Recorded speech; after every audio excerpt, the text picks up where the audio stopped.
pertanyaan nomor 1. Bagaimana kalian memahami realitas sejarah masuknya agama Kristen di Nusantara dalam kaitan dengan kolonialisme? Memang realitas sebenarnya terjadi, agama Kristen masuk ke Nusantara melalui kolonialisme, di mana Kongsi Dagang Belanda atau VOC datang ke Nusantara dengan tujuan untuk menguasai perdagangan dunia. Nah, VOC sendiri memiliki mandat dari gereja reformer untuk melakukan pengkristenan di daerah jajahannya. Sehingga VOC melakukan pekabaran Injil di Nusantara, namun tidak dengan sepenuh hati karena mereka takut masyarakat Nusantara akan menyerang balik mereka dengan ajaran Kristen yang mereka ajarkan kepada masyarakat Nusantara. Sehingga VOC melakukan pengkristenan secara paksa, di mana mereka memaksa masyarakat Nusantara untuk berpindah agama dari Katolik menjadi Kristen Protestan. Mereka melakukan itu untuk memenuhi mandat yang diberikan oleh gereja reformer untuk mereka.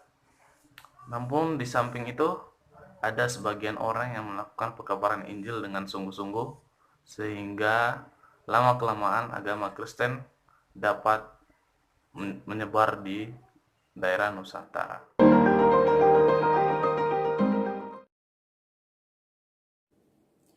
Baik teman-teman, saya akan menjawab pertanyaan nomor 2, yaitu bagaimana memaknai realitas Nusantara Barat dan Timur terkait dengan peradaban bangsa. Seperti yang kita ketahui bahwa Nusantara pada konteks waktu itu sudah ada kerajaan-kerajaan besar yang berdiri, dan penjajah yang datang pada waktu itu justru menganggap orang-orang Nusantara tidak beradab. Dilihat dari tolak ukur mereka sendiri, yaitu orang-orang Nusantara sudah mengenal toilet atau belum. Namun dari kerajaan-kerajaan besar yang berdiri di Nusantara pada waktu itu sudah menunjukkan bahwa Nusantara adalah wilayah yang memiliki peradaban yang baik. Karena pada waktu itu kerajaan-kerajaan di Nusantara sudah memiliki sistem pemerintahan yang baik.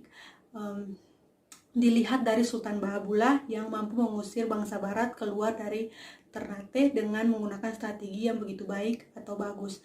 Dan strategi Sultan Bahabullah ini tidak diduga-duga oleh bangsa Barat yang ada di situ.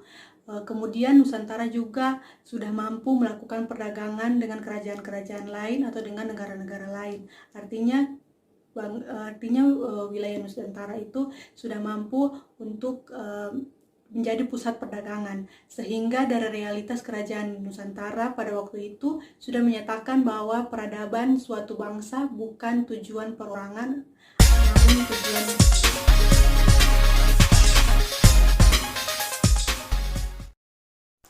Saya akan menjelaskan mengenai bagaimana pemaknaan reflektif teologis yang selayaknya dibangun mengenai sejarah kemerdekaan Indonesia dan juga Pancasila. Seperti kita ketahui bahwa rencananya kemerdekaan Indonesia akan diproklamirkan pada 19 Agustus 1945 atas hadiah dari Jepang. Namun hal ini ditentang oleh para pemuda yang tidak ingin kemerdekaan Indonesia dicap sebagai hadiah Jepang, sehingga 16 Agustus menjadi tanggal pilihan mereka untuk selayaknya kemerdekaan Indonesia diproklamirkan pada tanggal tersebut. Namun justru yang terjadi adalah kemerdekaan Indonesia diproklamasikan pada tanggal 17 Agustus 1945 di luar dari kedua rencana ini. Ini menunjukkan bahwa Allah punya rancangan tersendiri untuk Indonesia. Allah mengizinkan Indonesia dijajah oleh banyak penjajah, kemudian pada akhirnya Allah juga mengizinkan Indonesia untuk mengalami kemerdekaan di waktu yang tepat yang ditentukan oleh Allah. Jadi kemerdekaan Indonesia haruslah kita pahami sebagai suatu bentuk anugerah Allah yang luar biasa buat bangsa kita.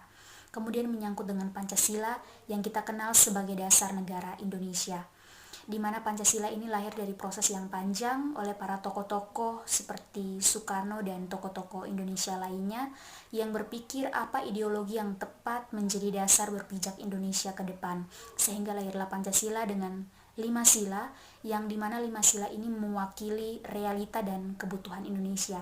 Sehingga sebagai umat beriman, umat yang percaya kepada Allah, haruslah kita memaknai Pancasila ini juga sebagai suatu iman kita, begitu.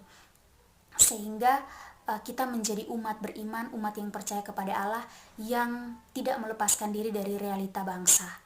Oleh sebab itu, Hendaknya Pancasila harus kita pahami sebagai suatu bentuk iman kita kepada Allah.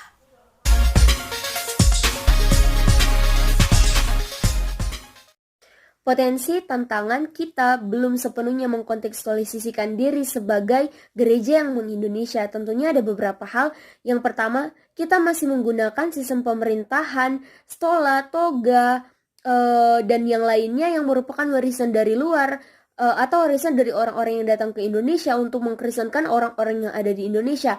Dan yang kedua yaitu poin yang paling penting, di mana banyak di antara kita yang seringkali mengklaim bahwa diri kita adalah gereja Lutheran, Calvinis, bahkan Zwinglian, tanpa kita sadari Lutheran ya Lutheran, Calvinis ya Calvinis, bahkan Zwinglian ya Zwinglian.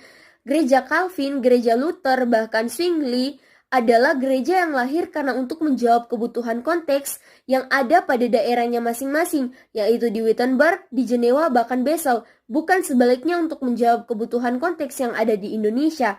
Nah, kita Indonesia konteksnya jauh berbeda dengan kebutuhan konteks yang ada di Wittenberg, Basel, bahkan Jenewa. Nah, poin yang ketiga yaitu kita belum sepenuhnya atau masih sangat bergantung terhadap pemikiran teologis dari mereka.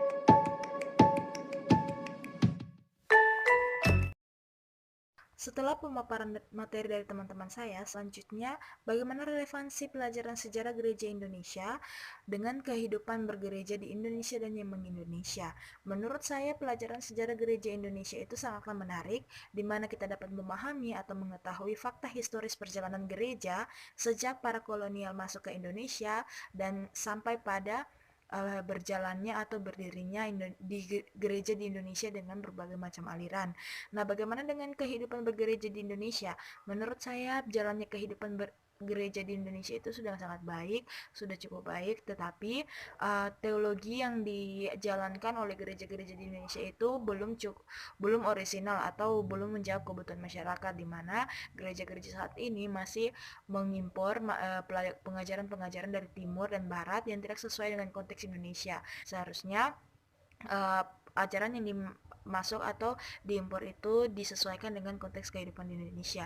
Dan bagaimana kehidupan bergereja yang meng-Indonesia, di mana menurut saya di sini pemuka gereja atau pemimpin gereja itu harus memahami masyarakatnya, harus memahami jemaatnya, apa yang dibutuhkan jemaatnya. Boleh diimpor segala ajaran yang telah dibawa para kolonial, tetapi tidak semua bisa diambil, hanya yang dibutuhkan saja, tetapi perlu ditambahkan apa yang dibutuhkan atau yang menjawab kebutuhan masyarakat atau jemaat pada saat itu.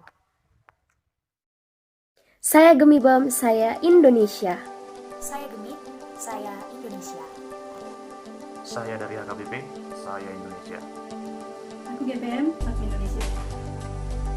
Aku GKST, aku Indonesia.